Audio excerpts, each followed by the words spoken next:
PGA Nation, we are back, and we are back with the second major of the year. This is the week we've been waiting for.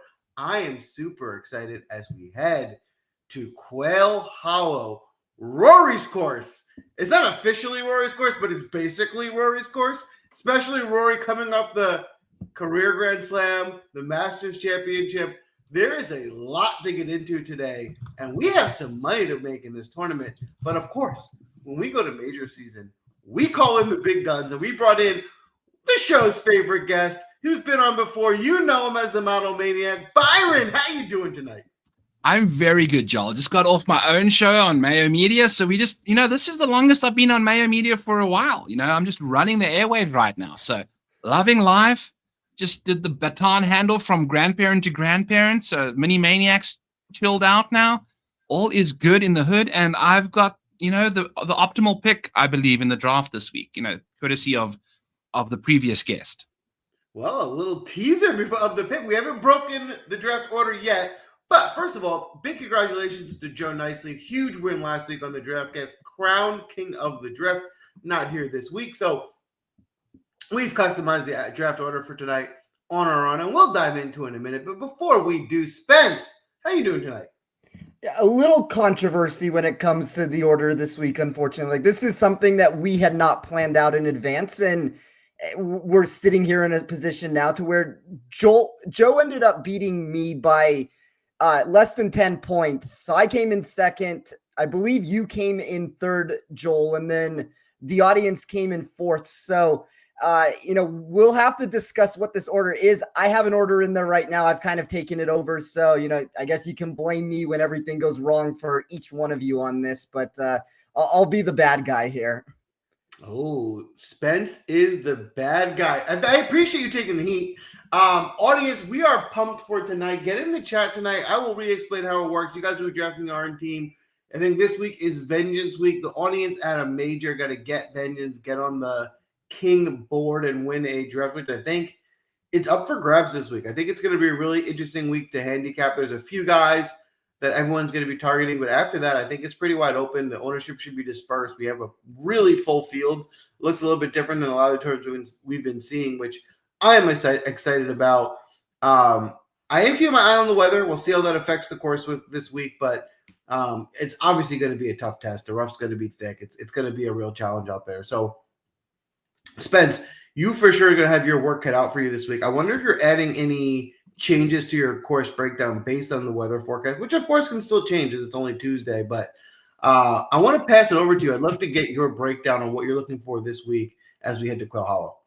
Yeah, let's talk about all of that. So if you look at Quail Hollow, it was first designed in 1961 by the renowned George W. Cobb.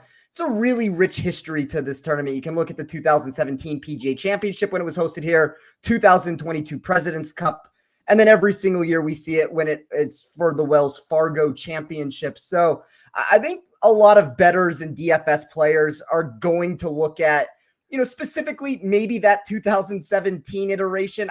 I would just tell everybody, be cautious with that approach. This course has undergone 3 significant redesigns over the last 25 years. Each one of those has added a unique element to the venue. Some of that's going to still be in play. You look here, the makeover 8 years ago added length to it. A little bit of length even added from last year. It's over 7,600 yards now. Distance, always one of the prerequisites of what you need to find. But if you're just looking at what has historically happened at this tournament as a major championship, I think that's where this is an extremely lazy handicap. So we'll backtrack this to 2017. Look at what Quail Hollow played as. It was this fiery, fast Bermuda putting surface. It's still going to have some of that speed. I will say this, and I'm curious to hear what both of you think with this answer. I would say that some of this has been overblown about. There's rain in the forecast is essentially where I'm going with this. And what has not been said and what has not been mentioned is there is a sub-air system that's in place. So they're going to be able on Thursday and Sunday to get this a little bit firmer.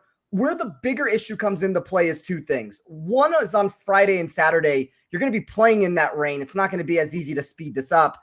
2, the bigger concern with it is you have overseeding on this grass during this go around. That was not here during the last major. So, think of a really pure putting surface. It's going to be easier to make putts than you usually get. And even when you look at this tournament in a nutshell situation, according to my model, almost 45% of the strokes gain output that you get from the winners of this tournament comes with a flat stick in hand. That very likely is going to be even higher than that if we believe this to be a purer surface. That factor alone, iron from 200 plus yards probably is a little bit easier to stop on the greens. 41% of shots come from that range. And then at its very core, Quail Hollow is always this carry distance venue where you need a ton of club head speed. So if this becomes this wet condition where rollout is just completely obsolete for 2 days, distance is going to matter heavily there. So, I don't know, Joel, to go back to your original question, if it made the biggest impact. Like, I would have carried and weighted carry distance and putting to begin with, but ever so slightly more uptick in my model for that. And it's when I built my model, you really got that answer in spades of golfers that could hit it far and spike with the putter. Well, I have a counter question for you. Do you think the conditions, and you said it might be a little bit easier to make putts this week, do you think that gives an advantage to better putters or guys who can't putt and kind of neutralizes their poor skill? What would you give the edge to in that circumstance? I would be curious to hear what Byron thinks about it. Like, there's two frames of thoughts with it. I always think that when you get, and maybe Byron will take the opposite route, when it gets pure, I guess I lean on the ball strikers. Like, give yourself as many opportunities as possible. And I also want the carry distance players, but you honestly could go either way. It might be player dependent with it. I haven't run numbers to back test it either way. Yeah, I mean, you'd imagine that the purer the surface, the better the putter would succeed on there, because where they're hitting the putt, it goes in. If the surface is a little bumpy, a little grainy, a miscue could go in. I've seen that happen on these punch greens in Iowa lately. So, I think the purer the better. But Spence, I think the rough, I'm really expecting the rough to play as thick as it's ever been around Quail. Especially, I was listening to Johnson on the Fried Egg podcast, and they've overseeded it with an even thicker rye this year, like a dense, thick, heavy rye. And I think they are looking to try and keep this course difficult as hell. Yeah, I mean, it looks like that from when I would make the argument, though, Byron, that might even be more advantageous for the distance golfers if it's difficult to hit a fairway and I want to just get as far down there as I can. Yeah. All right, there you have it. Critical to understand the course breakdown as you're picking your golfers. But I think one of the important points to highlight, which kind of Spence was noting, is they set up the courses at majors to be more difficult. They've overseeded. The rough's going to be longer. So it's not an exact comparison as you get with the Wells Fargo when this tournament's played there, because they're going to make this more challenging than they do in those other tournaments. So those guys who are grinders that play up to these major events in these tougher conditions are probably going to get a little bit more of an edge here this week than they would in the more traditional Wells Fargo, Quail Hollow tournaments that we've seen, in the past. But with all that being said, we have a draft tonight, a 4-man draft that I am excited to get into. If you're new to the show, if you're on YouTube, you can get in the chat, draft along with us. We draft snake style, so like your typical fantasy football draft. We go 1 through 4. The person in the 4th slot, which is going to be the audience tonight, you guys will get 2 in a row. So what that means is you get a nomination in. Anyone can nominate a player, so throw any name out when it's your turn. As soon as that player is seconded, so a second person lists the same player you've nominated, that is your pick. The caveat to the draft is you have to make sure you can afford your lineup. So you can't just take any golfer you want. You have to make sure you can actually afford each golfer in your lineup to make sure that it works. And that goes for all of us as we go. It's a 4-man draft. Spence, as we get ready to prep and get this draft off the board, I put a little note in. I'm looking at the draft board. Is there any way we can move it to the first tab?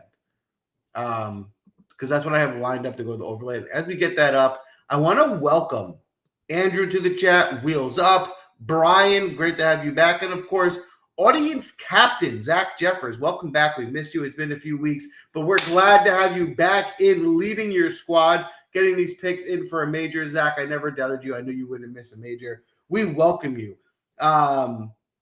Oh, we already have a question. Byron, I'm going to let you lead this one off. Right out of the bat, Byron, are you interested in Semi Valimaki this week? I just almost finished my show speaking about Sami Valimaki, and I just fancy him in these long Bombers Paradise venues like the Houston Open, like Mexico. I think he's got a shot. We'll see what he can muster up in a major. I have a very, very strong affinity to playing guys and picking guys and betting guys that have thrived in majors. Major golf is major golf. And I say that as in these guys change their mindset. Justin Rose, as an example, completely atrocious in normal PGA Tour events. When he shows up to majors, Brooks Koepka, et cetera, there's these guys that just show up for the moment. So we'll see what Sammy can do. He hasn't played in too many. You still have to establish that kind of pedigree in these majors. I think he's a great course fit. Whether he's up for the occasion, we shall see. I think it's an interesting one. He's definitely someone to look at. I think it was a really good point by Renee breaking that down. But without further ado, let's pull the draft board up. We will get this draft started tonight. I had requested to Spencer to pick first, and Spencer put me third. So I didn't get what I wanted. So Spencer didn't even win last week. I'm already getting crushed to start, but I will have my vengeance. I will draft this winning squad, and I will get back next week. Anyhowsers, Spence, you gave yourself the first pick, so you're on the clock.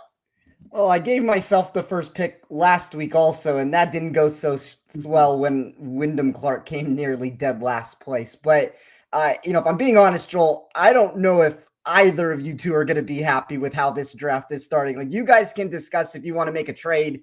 Maybe there's something you two can work out. But when I ran my model this week, you look at the top of the board, and I've talked about all the reasons why this course has a putting uptick, which typically means more volatility.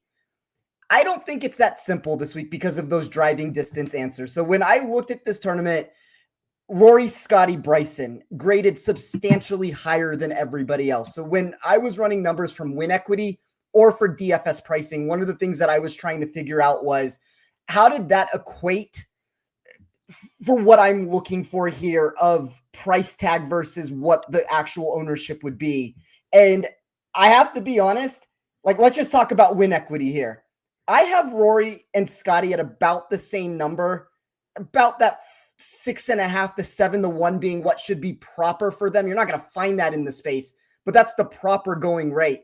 Bryson last week was 14, 16 to 1. We've seen that number get obliterated earlier in the week, but I have this in a spot where I thought Bryson should have been 8 to 1. I thought Bryson is right up there with each one of those two golfers, and I'm going to lean into the distance that he brings to the mix. I'm going to lean into the putter.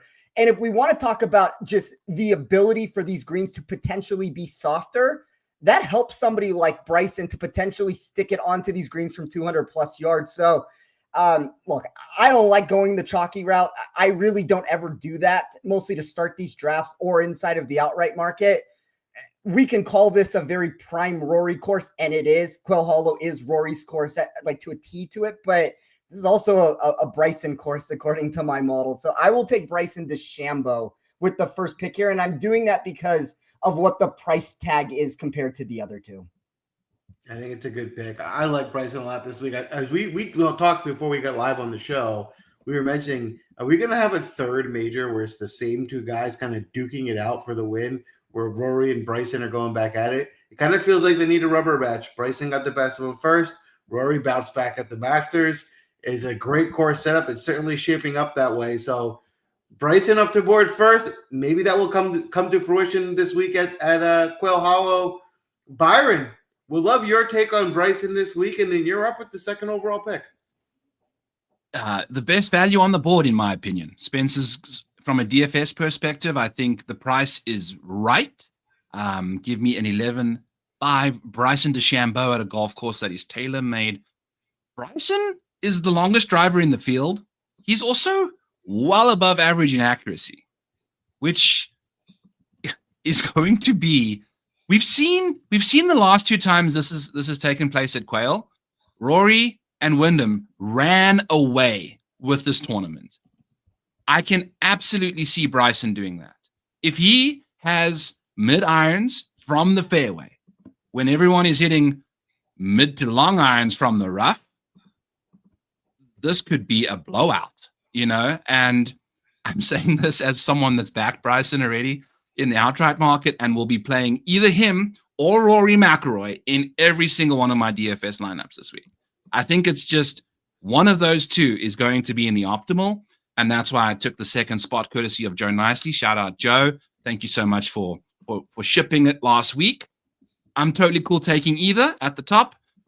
You mentioned Spencer, Scotty, and Rory are the same price in the outright market. You have them slated as the same win equity, but yet Scotty is $1,200 more expensive than Rory. I feel like you just have to go to Rory in this instance, given Scotty's immense price tag, regardless of the 5K range. Question for you: do you feel like you can build a competitive enough squad with both Bryson and Rory in one lineup? You're going to have to nail the 5K range and potentially two of them if you're really looking to kind of sneak into the sevens. But you're not that far off from a Scotty build if you start with those two guys. It's a $500 difference in average price tag if you start with Scotty versus Bryson and Rory, who could potentially finish first and second in this tournament. Who knows who you're putting in after Scotty, at $7,000 flats, roughly, for the next five guys, whereas the four guys you got to play are $6,600 average. So if you can find, even if you just punt a 5K guy, like min price, and just hope that the other four or other three dudes that you slide in there can take care of business with Rory and Scotty, Rory and Bryson finishing first and second. I don't know. I think I'm going to give it a shot for sure. I think it's interesting. There's a few guys down in that 6K range that I like a lot that I think you can put in there and actually make that work. So I will punch both those guys in there and have some unique looking lineups that are really kind of stars and scrubs. And with that, I'm going to put my money where my mouth is. I'm going to start in the 6K range with my first pick. I'm going to take my favorite value play. I'm going to take it off the board. I'm not even going to go to the top. I'm going to take Keith Mitchell with the first pick in the draft at 6,200. He's playing great golf. The distance is there. At 6,200, his form is so good, and he's such an underpriced thing. Like, I started looking at the mid 7K range, and I thought he has just as much upside as a lot of those guys in that 7K range. So if I can get him in my lineup, I can, get some lineups where I'm cramming in Bryson and Rory and doing stuff like that, because there's some pretty good value down there that you can get, like Keith Mitchell. So my concern is I predict he'll probably end up coming a little chalky. Ownership will get up there for a 6K golfer. You'll just have to make sure you don't go all chalk. Right? As long as you get somewhere else for some of your other guys, I think you'll be okay. But in terms of a value at 6,200, I love the upside Keith Mitchell presents. Audience, you're on the clock and you have two, so get plenty of nominations in. I'm going to count Joaquin Neiman as the first. Cade, great job. Get a few more nominations. You're going to need two, so we'll double both of those as we wait. Let's go to you, Byron. Are you going to be playing Keith Mitchell at all this week? I'm going to keep an eye on the ownership. That is he's top 15 ownership wise, that's going to be, and this is Keith Mitchell we're speaking about, the guy that was leading the Truist Championship and then finished seventh, after leading it after round one. I would just probably bet in first round leader, play him in first round showdown and call it a day. We've seen this thing with Sungjae Im at Brookline, right? When he was mispriced and then he missed the cut. It's just how it goes. I don't know if I like chasing chalk down in the bottom, especially in a major. And Keith really hasn't dominated major championships. He's not like a guy that's finished top 10 a couple times. He's going to have a career best week at 12, 15 in high stakes, potentially close to 20% ownership as a value shove in, so as a game theory aspect, no, I don't like him in GPPs, but cash game, smash him in there, why not? I don't think that makes a difference at all. And in this format where there's just four of us, makes total sense. He's a great value play. Well, let me just ask you, before we move off of him, do you think, regardless of ownership, that it is at least a good course fit for his game? Yes. Okay. All right. There you have it. So the ownership may be justified, but I see what you mean in terms of tournament play. Audience, great job getting your picks in. They are yinging while we're all yanging, going for kind of a more balanced approach. I mean, I wouldn't say Xander is not a star. He's definitely up there, but away from the top tier, the top echelon, got two solid players in their lineup between Xander Schauffele and Patrick Cantlay. Spence, let's go to you. Are you interested in Xander and Cantlay this week? Yeah, so when it comes to Xander, I kind of made this argument. I did an Action Network podcast earlier today, and one of the things that I talked about is Xander feels as if he's the forgotten star of this field. He's drifted from a betting number. I saw him get as high as 25-1. It's a little bit different here for DFS, but what intrigues me most is some of those core metrics that I would like to see for him started to come around last week at the Truist Championship. He gained plus 3.6 strokes with his putter. That's the highest output that we've seen from him since the FedEx St. Jude Championship. We know he is an elite long iron player. He's inside of the top 5 of my model in that area. I think Xander is a really interesting pick here. And if I'm being quite honest, and it kind of goes back to your question, Joel, yes, I think you can build with a Bryson and Rory sort of a build with it. I also think that you can build with one of those two and Xander, and that's the route I was going to take. Is I was hoping that Xander was going to fall to me. And kind of be honest, I was hoping that Keith Mitchell might fall to me. So this is not necessarily the greatest 103 and 104 picks that went off for what I was trying to do. All right. Well, there you have it. I'm gonna keep this draft going. I'm gonna try and be strategic, and I have some guys I want, but I feel like I don't need to take them yet. I want to get some guys off the board that I feel like might go here. So I want to make sure I get them and save some of these other guys I'm thinking about for later. So with that strategy in mind, I'm going to take my guy. All right. I can't let him go. I can't let it go another pick. Guy I take every week, Andrew Novak. He doesn't have much experience here, but I am now just betting on he is just a better golfer than the way they are pricing him. I would have had him in the mid to upper 7K range. The fact that you can get him in the mid 6K range, and the results that he's given you, especially recently, don't align with how they're pricing him. And this year he's been spectacular. If you look at from April on, he got a third at the Valero, second at the RBC. He was 17th last week at the Truist, and that was almost like disappointing. 17th being disappointed for a guy who's 6,600 tells you all you need to know. I don't need him to win this tournament. At 6,600, if he gets me in the teens, somewhere in the top 20, I'd be thrilled. And I think he's just playing as that good of a golfer. I think he's as good as some of these guys, even in the 8K range, that have a better maybe reputation and name, but aren't playing as well as he is right now. So I'm sticking with Novak. As long as they're going to misprice him down here, I'm going back to that well. Byron, you're nodding your head. It looks like you agree. Do you like Andrew Novak this week? Yeah, I'm curious to see what he does in majors now that he's playing well enough to play in them. I think the short game around Quail is essential. If you are missing 50% of your greens around you, Andrew Novak is elite around the greens. He's a very, very good short game specialist. And, he's in great form. So whether or not he can hit enough fairways to keep himself competitive, that's yet to be seen. That's to be seen with a lot of the field. But what you need is something to get you out of jail. And he can get out of jail with that lob wedge. So I love it, Joel. Boom. What I love more is who you never took. So I'm excited for this pick. All right, Byron, hit us with it. Who you taking? You got Rory. Who you taking next?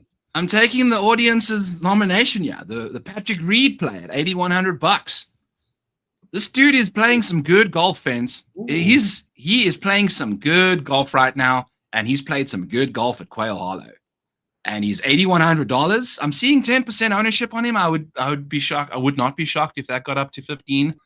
I'll still eat the chalk on that. He's jiving. He needs to continue to play well to play in future majors and on the Ryder Cup team. And I think he's vying for that.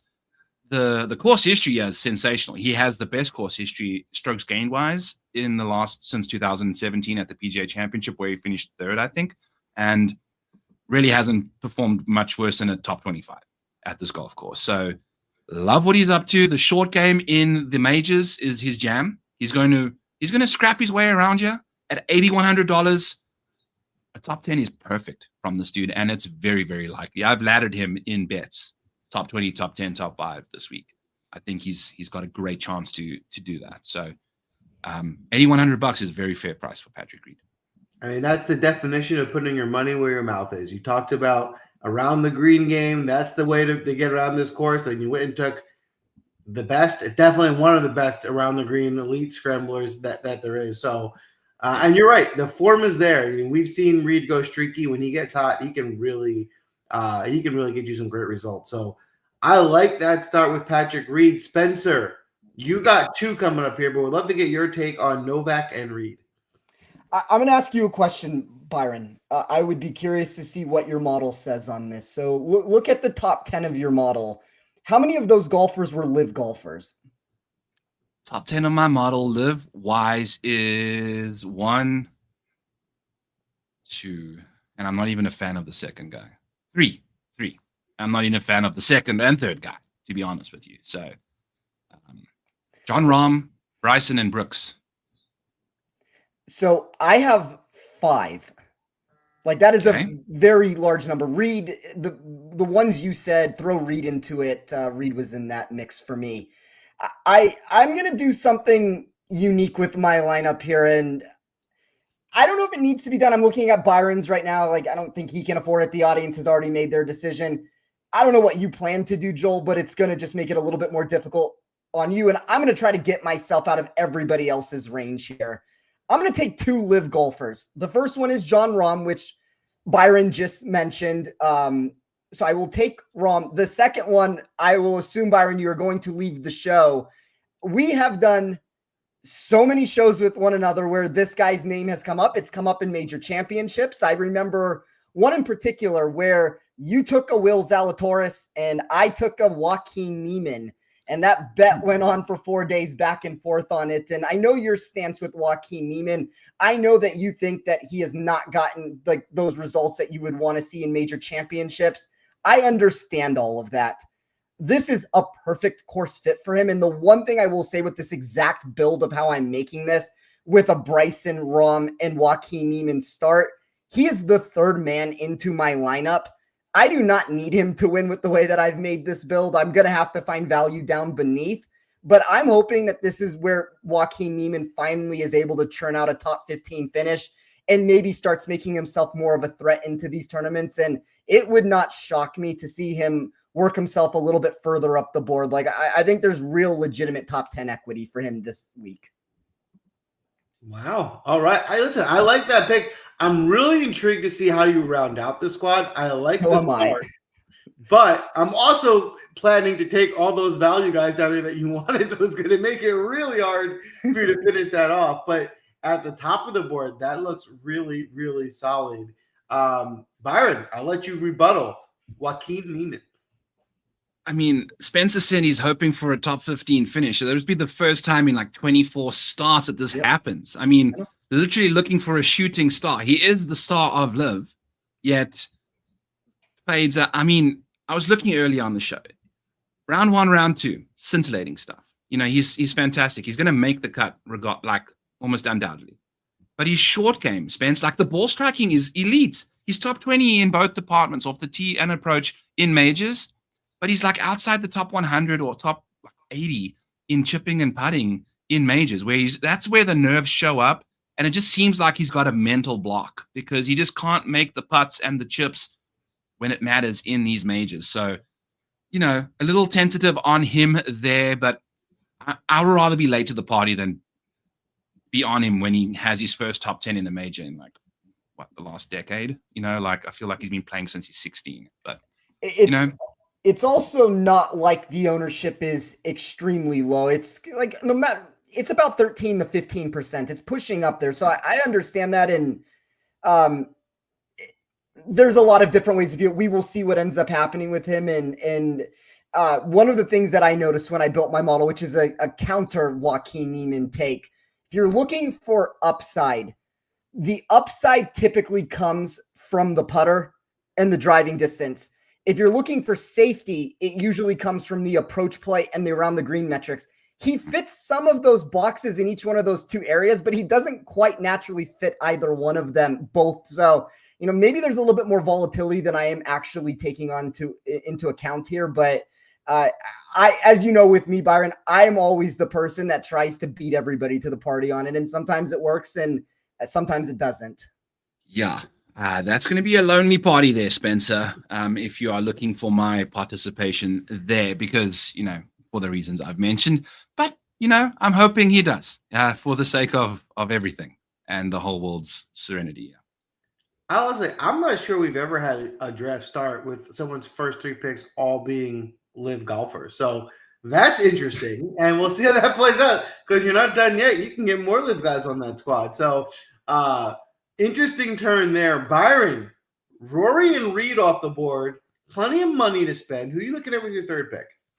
Plenty of money to spend is a slight exaggeration there, Joel. I'm looking at your $9,300 and my $7,425 just doesn't quite cut it.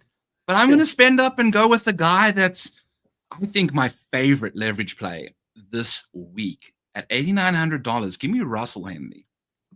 I understand the course fit doesn't make a ton of sense, but man, oh man, is he's so accurate off the tee that he's still above average off the tee in majors.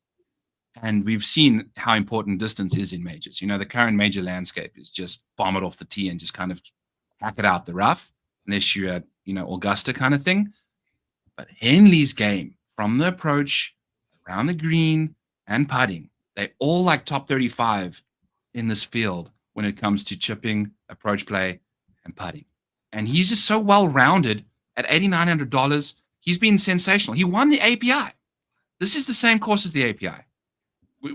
More wet, obviously much wetter, but I still think the rest of his game off the tee is good enough to kind of pay off that $8,900 price tag at what, 4%, 5% ownership this week is what I'm seeing. Maybe it's a little more than that. I still think finding a leverage play that's got immense upside. We've seen this guy ball out around Augusta, API. He's playing good golf. I think he can top 5, top 10 this week for sure. Henley for me is one of those guys that's just in such peak form. He's just outplaying his price tag. And I don't think that lasts forever, but I think he's in that zone right now where at 8,500, I'm with you. I think he's playing at, like, he's not quite in that top tier, but in terms of after that first year, guys, he's playing as good as anyone. And he could have been priced up in the 9K range, and I wouldn't have batted an eye. So I think I'm with you. I think you just back that form, and he's going to show up at these big events and do what he's done doing all year and get you, a pretty solid result. So I'm with you on that Henley play. Spence, I'd love to get your take. Are you interested in Russell Henley this week? I'm indifferent. I think that from a contrarian standpoint, there's a lot to love about him. I'm one of probably the bigger Henley supporters that there seems to be in this space. I'm on him quite frequently. So, it's amazing for what a quality year he's had. And I understand he has the lack of distance that he's not going to be able to bring here. But for him to be sub 5% as a legitimate, forget what the course is this week, he's a legitimate top 15 player in the world. So, it's a unique leverage answer that immediately once you throw Henley into there, you're going to make a lineup different. And I still have him as a top 30 play on the board. It's not as if he's some fade candidate for me. He's just, kind of right in the middle there, to where if you all of a sudden start looking at leverage and how that fits into the mix, that's where he starts skyrocketing up in certain builds. Boom. All right. There you have it. For me, the way my draft is going, I really need to squeeze in a value pick here. I can't afford to go. Oh, you got $9,300. Stop hoodwinking us. You're starting your nonsense again. Listen, this is draft strategy. I see what you guys have, and I know the top of the board is pretty safe for me because you guys can't afford anyone. So let me get on my value plays out now so you guys can't get them. And that's Bud Cauley. Bud Cauley's another guy who, the way he's playing at the price tag, it's current form. If you go back to March, to the Players' Championship in mid-March, he's giving you 3 top 10s, and then he got 32nd at the Heritage, which at 6,200, a 32nd here would still be good at this price tag. Let alone he does any better than that. He gets you anything like anywhere near a top 15 or 20 at this price is going to be excellent. He's gaining everywhere. I mean, the biggest weakness in recently is his around the green game, where he's lost his stroke in the last couple of weeks, but that's typically his strength. So, that's one thing I'd expect to turn around. He's gained more often than not. He gains around the green. So I think he turns that around. He's been excellent off the tee. The ball striking has been consistent. He's gaining with the putter. Bud Cauley is another guy, kind of like Novak, they're just not adjusting to. He should have been priced up, I think, in the 7K range. In fact, if they haven't, I'm going to go with that value there. And this is what I was kind of saying before. It's I think if you draft wisely with your value, you can cram some stars at the top and get a unique lineup. I have the ability to do that. most of the stars are gone, but at least I got the scrubs I like, and we'll figure out the stars later. So I'm liking where my draft is starting. I got plenty of money to spend from here. Audience, you're on the clock. You got 2, so get those nominations in. Plenty of nominations to go as we need to lock in 2 picks. And let's go back to you on Bud Cauley. Spencer, are you interested in Bud Cauley this week? We wouldn't quite be able to afford a lineup this way. I think we'd be a couple $100 over, but you've definitely found a way. If you feel like it was me against you on this by me giving myself the number 1 pick and then Byron ends up taking Rory from you, you kind of stole all of the value plays I was trying to get down beneath there. So if you can take some hybrid of my lineup in your lineup, I really like our output. The problem is I have all the high-end guys that you need, and you have a lot of the low-end guys that I need. So we might have sabotaged ourselves and let Byron just walk through the front door and win this thing, or the audience. Hey, that's why we play the match, right? We got to let the golfers go out there and get the results, and we will pick a winner. Byron, while we wait for the audience to find, let's see if the first pick is in. I still think we need a double on the second. Jaeger. By the way, Joel, that Steven Jaeger pick cannot be serious. Like, I'm not going to have a team by the time this is done. I mean, I'm okay with also vetoing JT because I'm not going to have a team either. So we'll be on the audience pick altogether. Joel's trying to manipulate the audience's selections again. This is like a staple of the show. I don't understand how it happens, but here we go again. So I'm going to have to monitor what Joel decides here. But Cauley's flowering, I think it's interesting to see what he can get up to. He's playing in his first major in quite some time, and he's playing deserved golf to be in these majors. So looking forward to seeing what he can do. I think he's found a renewed career after his injury, and I'm excited for him. It would be a great story if he can find a win here soon on the PGA Tour. Do you think he can find a win maybe this week? No. All right, fair enough. JT off the board, crushing for me. I was planning to take JT here on the way back, so I am pivoting on my strategy. I like JT a lot. Obviously, the form is there. He's playing great. You're getting JT. I'm just barely under 10K, but still under 10K. I don't like JT more than Rory and Bryson and Scotty, but after that, I think he's as good as anyone. I mean, maybe the 4th highest upside player in my book. He's not the 4th highest priced. So JT's, I think, a really solid pick. I'm sorry I missed him there. Byron, let's go to you. I know Spencer already said he's disappointed. He doesn't know who he's going to take. He wanted Jaeger. Are you interested in Jaeger and JT? I'm looking at strokes gained off the tee in majors for the top of the board. 13-4 all the way down to an $8,800 Jason Day. That would be the first person that's worse off the tee than Justin Thomas in majors. JT ranks since 2021, 78th in strokes gained off the tee. He's outside the top 100 in accuracy right now. He's going to be having to play special golf around this golf course if the rough is as thick as we think it is. He's going to have to be scrambling for pars. I'm fading him entirely. I was all in on him last week because of the wedge play and the bomb and gouge mentality. I understand that that's the case here too. But with Bryson hitting his ball and Rory hitting his ball the way they are off the tee, he's going to have to find a totally different gear off the tee this week. And it's just never been the case. He's a natural fader of the golf ball. You got to hit a couple draws around this venue. He's just not great in majors. If you take a look at all his major track record lately, the last top 10 he had was at Valhalla in Kentucky. He hasn't finished inside the top 10 at any Wells Fargo since he won the PGA Championship. Yeah, I don't know. There's a lot of red flags for me in my opinion. So I'm out on JT. I was in on him last week. He burnt me, and he's probably going to go and win this week. So that's my take on Justin Thomas. Well, he won the PGA Championship. What was it? 2 years ago or 3 years ago? From a million behind. My take on Justin Thomas is you bet him live. You play him in round 3, round 4 showdown. Justin Thomas has never had the lead going into any final round of a major, ever. Interesting. All right, there you have it. Spence, how about you? Are you in or out on JT? I think Byron very eloquently kind of stated all the reasons for why I am much lower on him also than what consensus seems to be this week. I want to take Justin's question about Spieth, though. And I don't want to influence the draft necessarily. I mean, I guess in fairness, Joel, you're the only person that could afford him. So we might be persuading you for or against, but just a simple yes or no on Spieth from both of you.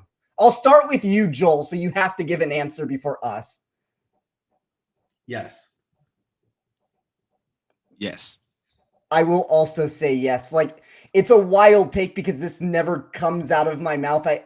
It always used to be that Justin Thomas was Jordan Spieth's friend, and then all of a sudden it became, vice versa of that answer. I think Spieth is a better play this week than Justin Thomas, which is a very, very rare answer for me to give. Cool. All right, lock it in. All right, I got to spend some money here. I have no other choice. All the value has been dried up. I have now time for me to go up to the top. And by doing so, I'm going to start with Sungjae Im. I'm going to take Sungjae Im here with my next pick. I think Byron, to your point, he profiles as a great course fit. He's got a good course history. He's had some good results here. But if you're looking for someone who is going to be strong around the greens and scramble, that's the epitome of Sungjae. He's incredible around the greens. He's going to make putts. He's maybe not going to hit a lot of greens in regulation. His iron play has been really bad. But I think that's his game, and he's proven that he can win, and not win tournaments, but he can succeed. He's gotten some good results with his around the green game, with the short game, and I think he can just lean into that. And I think I look at what ownership number you're seeing on him, but I think people look at the iron play and they're just kind of like, I don't want to play him because he hasn't been the irons well, but everything else is working. And I just going to back the fact that he's a really good golfer and he makes it work. And if it's going to play really difficult, which we think it is, and there's not going to be a ton of birdies to be had, I think that's going to be to his advantage because he'll be able to clean up a lot of these holes and get pars and get out of trouble where some of these guys might struggle, get stuck in the rough and get bogeys. So if it's going to be like he only needs to be like even par or 1 under to get a good result, I think that's the type of week where he should find a lot of success. So I like Sungjae at 8,200. The price is right. Byron, how about you? Are you interested in Sungjae? I love his course history, Joel. I love the tee to green aspect of his game in majors. He's also just one of these guys that just can't get it in the hole on the greens. He's outside the top 100 in strokes gained putting in majors, and it concerns me. He's outside of Augusta. He's typically always struggled in majors too. So there will be some people that prove me wrong when it comes to course history versus major pedigree this week. I think there'll be less of them than me being right on the guys that play bad in majors but play well at this kind of course or playing well right now. I'm also just way in. I'm like all in on major pedigree. And, unless it's Augusta, I don't think I'm necessarily in on Sungjae, although I agree on all the things that you mentioned. That's my take against him. But Byron, where would you say, where would he have to finish in your mind for you to say that he was a good pick this week? I'd say probably a top 20 is okay at $8,200 and 5% ownership. Yeah. Maybe, in that range. A top 10 would be great, but that would be probably the second top 10 he's had outside of an Augusta. He top 10 at, I think, the Open a year or two ago, and that's it. That's his only top 10 outside of Augusta at the Open Championship. So, again, another guy that's going to have to make history, essentially, to provide you with upside, like Joaquin Niemann. I would give you I'd give you a pretty similar answer. I would say if he came in the top 25, he's 25th for DraftKings pricing. He's 32nd for ownership. He's inside of the top 25 of all iterations of my model. So I like the Sungjae pick. I think Sungjae's very sneaky this week. And yeah. It's similar in some ways to the Niemann answer in my mind, to where if you look at Joel's build, well, I mean, we don't know who he actually has at top. I mean, he's taking Scotty Scheffler. You can pencil in Scotty Scheffler, but he's not the first player into his lineup. And the amount of money he has, he can probably take 2 Scotty Schefflers. Yeah. But it just goes to show you how expensive Scotty is. I mean, look at what Joel's building over here, and he's still going to have to scrounge around, Yeah. Yeah. All right. Well, Byron, you're up here with your 4th pick. Now, you are kind of, I guess you don't have to take someone in the 6K range, but you're getting close to being locked into the 6K range. Who are you leaning on with your first real value pick of the draft? Oh, buddy, I'm going straight to the 8K range. Yeah. Wow. I'm going to be taking back-to-back guys in my model who lead the field in putting and around the green play in majors. So my first guy is going to be Justin Rose. Sorry, the better Justin this week. And I love Justin Rose. Leads the field in putting by a long way in majors. There's no one who can hold a candle to Justin Rose's putting performance in majors. At Augusta, at any golf course, in the Opens, Rosie has a very impressive finish here. I think in the last couple years, he has a third place in 2019 at Quail. And we've seen this man finish, I think, inside the top 20 in 5 consecutive PGA Championships. Doesn't make sense. We've played at Oak Hill. We've played at Valhalla. Just bomb and gouge it away. But yet he doesn't have the bomb. Yet he gouges. He gouges and gouges. And then at 8K, at 4%, I've got Justin Rose and Russell Henley here for less than 10% ownership, potentially. And I'll be leaning on both of them this week because I'm playing some heavy chalk up top. And I like them both in an immense capacity this week. I think you make a really interesting point with Rose. And I think the thing that's most interesting is he tends to play up in these bigger events. And so this is one of those where it's a play up spot for him.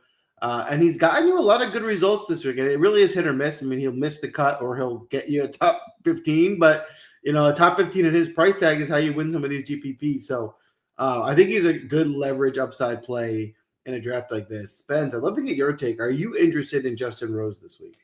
When I put my model together and I started building it out, and it always goes in through sections. Like the very first thing that gets added to my model is always either current form or course history.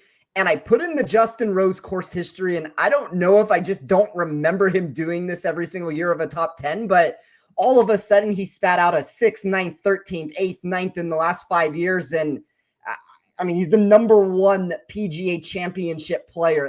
Let me rephrase that. That's PGA Championships. Like that's what I would kind of deem to be part of the course history thing there. And even if you look at Quail Hollow, though, yes. And if you look at Quail Hollow, he has upside that he's produced there. So I was shocked to see that return from it. It didn't necessarily continue it completely from a statistical perspective, but one of the better leverage plays I have on the board. And as Byron said, one of the things that comes into play, and it's with anybody who's going to let's just take Byron's lineup for what Byron's lineup is. He starts with Rory McIlroy at the top. He's already made it different with 2 sub 5% players. And that's how you win a lot of these large field tournaments. It's a really savvy way to fit a Rose or a Rory lineup with guys like Rose and Henley. Oh, and if you think the next 2 guys aren't going to be sub 5% either, they're $6,400 or less, it's going to have to be. So. The next 2 guys might not even be playing in the tournament, honestly. Joel, I choose you for my 5th pick. It's possible. It's possible. Spence, you got 2 here. You're going to have to be in the value range. I can't imagine your pick is going to be anywhere near the 8K range. But enlighten us. Who are you targeting with your next 2? I tried to see if I could fit Scotty Scheffler in just to make it so you couldn't fit a lineup. Unfortunately, it would make it so I couldn't fit a lineup either. So not going to go that route. I'm going to do my best to potentially put Byron into a stickier spot. I don't think this first name will necessarily do it just because of the price tag of what he said that he's looking at. But I'm going to take Denny McCarthy at $6,700. And then I am going to take for my second pick, Kurt Kitayama at $6,200. That's interesting. Kitayama is one of those guys that models out really well because of his proximity distances, the way he strikes the ball. Does his performance always align with his modeling? To be determined. Byron, what do you think? Are you interested in Kitayama or Denny McCarthy? I'm definitely interested in Denny. I think he's like a model breaker in the opposite aspect, because you wouldn't think with his driving ability he would shine at the Genesis Invitational, the Memorial. He lost to Ludwig and Victor Hovland at the Memorial and the Genesis Invitational at Farmers, at Torrey Pines. Those are 2 heavy, long golf courses that we should expect similar kind of golfers to thrive this week.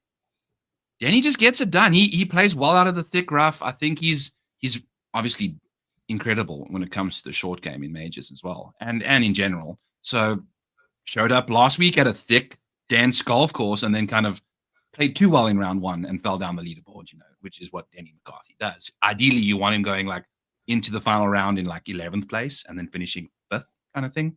So love him. And then Kurt also won at Bay Hill. I love, these guys are capable of winning these kind of events or playing well at these events on this kind of a golf course. Boom. All right. So endorsed value. You were worried about value to find. I think you found some good value to make that lineup work. Your last pick will get interesting. I'm excited to see where you go there. But now it's on to you, Byron. Now you got to find some value. So this is where this show gets interesting because, I took the value early. Maybe some of the more popular value players that would have been gone here are an option. So now you got to get creative. How are you going to make these lineups work? How are you going to get different down here in the 6K range? All right. So I'm going, Joel, you keep giving me the wrong range. I'm going into the 7K range. Wow. Okay. All right. Again. $7,200. The best around the green performer since 2021 in majors. Ben Hun An. He's been sensational chipping in majors. He's got all the distance you need off the tee. And guess what? He finished third year last year. He putted his brains out, sure, but knows how to play well around this golf course. He's made a lot of cuts in majors. For a $7,200 golfer in this kind of a field, Benny On's done some work. I'm taking a peek at his situation here. Masters, recently, T21. Open Championship, 13th. Missed the cut at the US Open. 43rd at the PGA. 16th at the Masters. 23rd at the Open. 26th at the Open. Makes a lot of damn cuts in major championships. And he's got that length, got the wedge, the strength out of the rough. And then he can chip it very well. So he's definitely someone I'm looking at $7,200, 5% ownership projected. So, we're looking at the last 3 picks here, like a roughly 15% total ownership, which is half of what Rory's going to come in at. So I'm totally cool kind of going this range. And you obviously know where I'm going next, but none of you want to be playing $5,600 golfers. So have fun. I think that's a really interesting pick. I'm really intrigued by betting on this week. I think, you nailed it. He's solid around the game. He's been, he's not like getting you top 10s, but he's been pretty solid for him. He's making a lot of cuts. He's got a lot of distance off the tee, which should really help him here this week. If Benny On, makes some putts this week, he can surprise people. Like you said, he gave you a top 5 last time. He get you, he was a T3 the last time he played here. I think he's sneaking. I don't think, I get your guys' take, Spence. I don't think the ownership looks very high on Benny On. What are you guys seeing? I see it at 5.29%. So yeah, small. I like it. I think that's definitely one to keep your eye on, Byron. Good pick there. Spence, before I go, I'd love to get your take. Are you interested in Benny On this week?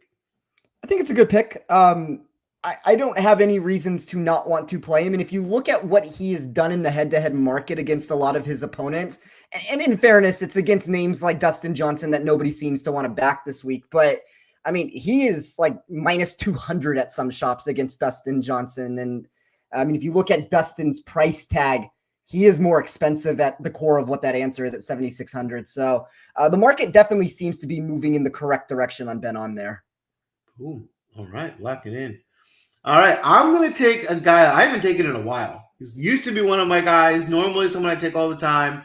I think the form's coming around. He's playing better. We haven't seen him get you a top 10 in some time. But Hideki Matsuyama's ball striking is coming around. Around the green game is scrambling. It's one of his biggest strengths. He should do really well here. He's got plenty of distance to compete on this course. We're going to want him to make some putts. But if he can do that, if he can find a way to get a hot putter, he's one of my favorite upper echelon golfers because he's not going to be very highly owned. I'm seeing him at 8%, but 8% for him at 9,400, I'm totally fine with that. That's a little bit different because most people are trying to cram in their Brysons and Rorys, and you just can't afford everyone. But Hideki Matsuyama, we know when he gets hot, especially if he's making putts, he can compete to go out and even win the tournament. And the ball striking has finally come around. He's gained 7.5 strokes in the Masters. He gained 3.5 last week at the Truist. He's always getting around the green. The putter's that one variable you got to keep your eye on. But if that putter is hot, I really like Hideki this week. I think a top 10, even a top 5 is certainly within reason for only 9,400. Audience, you got 2. You got 6,700 average to spend. So you'll need to find some value to make sure you can afford both picks. Get all those nominations in. We'll need to get them doubled to make sure we can lock in your pick. While we wait, let's go to you here, Spencer. Are you interested in Hideki Matsuyama? I was surprised to see that Hideki was sub 10% ownership. I was not expecting that when this week started. He fits in perfectly with a lot of those Patrick Cantlays, Jordan Spieth, Tyrrell Hatton. I talked about Neiman. I kind of like Brooks Koepka, but I mean, if you look at my lineup, I like all the live golfers. There is a lot to like in that $9,000 range, and Hideki fits in right with all of those names and had one of the bigger upside totals in my model. I guess outside of Koepka, which a lot of that is just past major championship success that I'm putting on his weight there. I mean, Hideki would have the second best upside total of any of those names from like Koepka downwards on it. So I think Hideki is a very, very savvy play. Boom. I love it. Audience, looks like the first pick is in Harris English. I like that pick. We'll get to that in a minute, but we do need one more, so keep them coming. It looks like the second one might have been in. Before we get to the audience picks, Byron, I want to hear from you. Are you interested in Hideki this week? I have got some strong opinions this week. Yes. And Hideki Matsuyama is the only person since 2021 who hasn't missed a cut in the major. But he's got only 2 more top 20s than Joaquin Neiman in that time span. Like, where is I know Spencer's projecting the upside, which is something that the past history of majors doesn't necessarily do that great. And, the course fit makes tons of sense with around the green play, but he's the pride of Japan. I think, the Japanese president or the governor or prime minister or whatever they have over there probably pays him millions of dollars just to make it to Saturday in majors. And I just think he just tries to do it. And it's like, that is some absurd consistency. Scotty's missed some. Xander's missed a couple. Hideki is in, obviously of the guys that have played multiple majors, 10 plus, 5 plus, whatever. He is so consistent, but it's just like Corey Connors has more top 20s than he does. Yeah. It's interesting. Well, that's got to change eventually, right? Maybe it's this week. That's the way I see it. All right, audience, 2 in, Harris English and Gary Woodland. I want to start. I really like Harris English this week. I think he's someone that has a lot of upside. We know he can find a hot putter. He's done well on this course in the past. He knows how to navigate his way around Quail Hollow. The ball striking is a bit of a mixed bag, but he gets those weeks that he just kind of does well, gets high. He's not going to go nuclear, but he goes above average. And with that hot putter, a top 15 result or top 10 result even is certainly in play. I like Harris English a lot. I'm going to be playing him this week. I like that pick. Spencer, how about you? Are you interested in English or Woodland? I'll say yes to Harris English. I will say no to Gary Woodland only because he is starting to, of the $5,000 golfers, I'm scrolling through it right now. He looks to be the highest owned name. I understand where the upside argument comes into play, but I would rather pivot elsewhere than to take Woodland if he's going to start approaching that 7 to 10% plus total. All right. Fair enough. Listen, not much for me to say here. I'm going to take Scotty Scheffler because he's really good at golf and I can afford to take him and it's the last pick. So I don't know how much more justification you need than I'm going to take the best golfer in the world. Maybe he's second best already at this point, but he's right up there, and Scotty's incredible. So knock that off the board. But let's keep this more entertaining. Byron, you're back on the clock, but I get your take here. Before we move on, are you interested in Gary Woodland or Harris English? I love Harris English. He's one of these dudes that will he won at the Farmers, a thick, long golf course not because he was ball striking, just because he was relentlessly getting the hole with the ball in the hole. Nonstop. He putts so well in majors and currently. So I think he can really lean on what he's up to. I don't mind that. And then Gary is a great play, value play. Like Spencer mentioned, though, we are starting to find ourselves in a range where he's gaining immense steam. And I think him and the chat was mentioning Nicholas Norgard Muller, who's gaining absurd amounts of steam as well, just because of how long he is off the tee. And I caution you, he's a very volatile golfer, and I don't think he's worthy of what we are putting on his shoulders with 8% ownership, people. It's not going to work out well, I don't think, more often than not.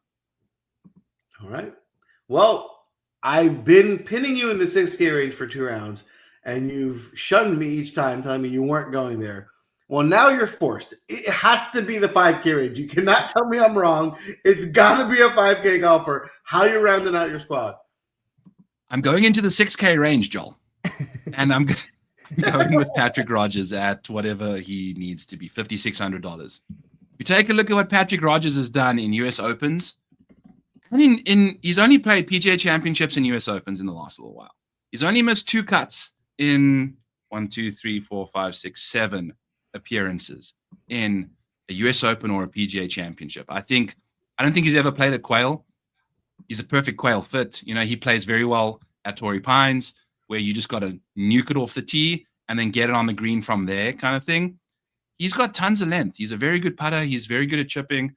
That's where the majority of his success in these majors has come from, is with the short game. And, you know, we've got the length off the tee there to kind of nullify his atrocious approach play. So a bit of a situation, you know, in the approach game there, but at $5,600, give me a lot of him. $5,600, you make the cut. You don't need a ton of upside. You just need him to score you some points. So interesting pick there. Spence, you have 5,800. I'm curious to know, was Patrick Rodgers a steal for someone you were considering, and how are you rounding out your squad? I wasn't going to take Rodgers, but here's the one thing I want to say about him. There are 11 golfers in my sheet that have gained par or better. So they've been par or better in 9 consecutive rounds or above. So like the leader of that would be Scotty Scheffler. He has 16 consecutive rounds of shooting par or better. There are only 2 of those 11 names that are sub 7,900. Berger would be that threshold number there at 7,900. But the 2 beneath, one of the questions was asked about Sami Valimaki, and we could discuss if Valimaki has major championship pedigree that he's going to be able to put together, but my model liked him. Rodgers would be the other one with 11 consecutive rounds there. So, you know, look, he's 2% owned. He's a golfer that's in form right now. You can kind of see all the things that are trending in the right direction for him of why he would make sense for this tournament. So while it's not a direct steal, I do like the pick. What I am going to do to round out this lineup is I'm going to take Thorbjorn Olesen at 5,800. Olesen's top 10 in my model in proximity from 200 plus yards. He's inside of the top 50 for me in weighted driving. That just takes a combination of distance and carry distance there with a couple of other factors. And he was also a top 25 projected putter. You know, there's a lot of those other upside metrics that I couldn't really quite find with him, unfortunately. And I don't know what the upside of this actually is for that reason, but this is one of the safest targets that I had in this $5,000 range. And for whatever my model deems this to be, even with the lack of that, he was still a top 30 win equity candidate, which is just an outrageous difference. Like, my model thought he should have been in the 100-1 range instead of 300-1. I didn't get there just because I don't think he can actually compete when push comes to shove. But here for a DraftKings build at sub 5% ownership, I see 3% right now. I will bet on what my model believes him to be. And there were a handful of golfers, like Rodgers being one of them. But like, honestly, I think we could probably name a handful of guys that kind of have that sort of a potential to find success. And that's what you get in major championships, is just really soft pricing down beneath and the ability to find guys like, whether it's him. I like Sam Stevens. I considered him. He's a boomer bust route to go. There are options that if you're just looking to throw a dart and hope that you can get a top, 20 finish with a floor that's very low. Those are kind of all the names there that make sense. Boom. That's a wrap. Before we wrap up the draft, Byron, I'll ask you, did you consider Olesen with your last pick? Not necessarily. He's someone that I'm not fading or bullish on. He's just kind of floating amidst the gray area that I have, and he's hit or miss, and I think he's got tons of upside. He's also very capable of struggling. And, I guess in the 5K range, that's pretty much everybody's problem, so it's difficult to kind of argue against it there. There you have it. Well, that's a wrap for the draft tonight. I had a lot of fun. I think this is 4 very competitive teams. Don't forget, smash the like button. Give us a follow. It goes a long way. We greatly appreciate it. We super appreciate Byron, so give him a follow as well. The last segment before we wrap up tonight, I want to go around and I want to find out who are you surprised did not get drafted tonight. And I'm going to start. Is it Joan or Joanne? Wrote Connors is a good play. I agree. I'm surprised he didn't get taken. I think Connors has a lot of upside. I thought he would have been priced higher, maybe in the upper 8K or lower 9K range. To get him at 8.3, I think is a really good value. I would have taken him instead of Sanjay, but I wouldn't have been able to afford Hideki and Scheffler, so I had to take 100 less. So that's why I didn't get there. But Connors is definitely someone I'd consider playing this week. Spence, let's go to you. Who are you surprised did not get taken? I'll double down on the Connors answer. I know that's probably not Byron's cup of tea with that, but I will say Connors, and then I think Tyrrell Hatton should have been drafted at 9,000. And if I had endless amounts of money that I could spend, Hatton would have fit this build. It's just, how many $9,000 plus live golfers can I actually put into a build before I can't actually afford a lineup? Boom. All right. There you have it. Byron, we'd love to get your take. Are you interested in Connors? And who is the one guy you were surprised did not get taken? I think I just like Connors from like a betting perspective. I think he's catching a little too much ownership for the safety he's providing. I love him in the cash game element. We haven't had a top 5 from him in a major, so I need a little bit of love for someone that's going to be that owned and that price. Granted, $8,300 is that owned. Probably I should stop it there. I'm curious by Colin Morikawa also. I'm not surprised, but I understand. But at the same time, he's drifting under the radar at a golf course. It doesn't necessarily suit his needs, but he's been very good in majors. Interesting. It's a fair one. The fact that he didn't get even mentioned in the show, I'm glad you brought that up. Also, Byron, what about Hatton? Are you surprised Hatton didn't go? I would never have picked Hatton. He's in the same boat as Neiman. He doesn't have a top 5 in a major outside. I think he's got a T4 maybe like ages ago at some Open Championship, like in the teens. He was right in the mix at Torrey Pines. The US Open last year. What the hell is that? Pinehurst. And just didn't have the nuts over the weekend. You got to have stones and majors, and these guys are getting scared of it. And I just don't think the competitive juices on Liv are there enough to give these guys a sensation of handling the moment, so to speak. Bryson's the only one that's really ascended, and I think he's playing on YouTube, which is probably providing more nervousness than the Liv tournament right now. So slandering the Liv guys in a big way, but I'm always looking for Cam Smith to chip and put his way into the mix here one way or another. Fair enough. One random question for you guys. The guy that caught my eye, he's a 5K range. He's probably the guy I would have taken down the 5K range. Not a guy I love, but I'm curious if you guys have any interest in Kevin Yu this week. Great course fit. He's a value in my model. There's a handful of guys like Olesen. I mentioned Sam Stevens, Kevin Yu. The gross one that my model seems to like is Max Grazerman, which that never ends well when I seem to go down that route. But that's kind of like the value plays in that $5,000 section that had immense upside in comparison or relative to everybody else. There's some surprise in the chat that Spieth did not go drafted. Honestly, I like Spieth this week. I think he can get you a good result, but I'm not surprised he didn't get drafted. He's definitely not a surefire play, especially at a major with a pretty loaded pool. But what do you think, Byron? I love Spieth. I think, and the thing that he does the worst in majors is the thing that can easily just flip on its head. It's the putting, right? Like anyone can just get hot with the putter, and that's what he's needing. Tee to green is exceptional. I think, that's pretty much my take on him. And Jason Day didn't come up at all because the only thing he's coming up on is the injury report. So, Joel, I'm surprised you never took Jason Day this week. Honestly, I thought about it. But that is fair enough. All right. Well, hey, we appreciate you guys. Hey, for next week, we want to make sure we get to as many of your questions as possible. So feel free, start putting questions into the chat. Even before the show starts, we're going to try to address them all so we can get you guys covered each week as we go. But that's a wrap for tonight. Let us know whose team you think is going to win, which one you think is going to come through as the king of the draft. We will crown a champion and do it all again next week. We are super grateful for Byron to coming on and drafting with us tonight. Byron is one of our favorite guests. He comes on often, gives great insights. You're surely going to win more money if you're following along with Byron. Before we get everyone out here, Byron, where else can we find you this week? You can find me on this channel. Go and follow grab Back Nine Bets over there. That happens 2 hours before this show. And then just, jump onto X at the Model Maniac. And if you're in the mood, jump into my Model Maniac Patreon as well. Lots of fun tools there with all my models and tools, and my Discord that I chat about everything in there too. Not only does Byron give great information, he's super entertaining. It's a fun way to get your content. So make sure you're following Byron. Spence, anything else we missed tonight?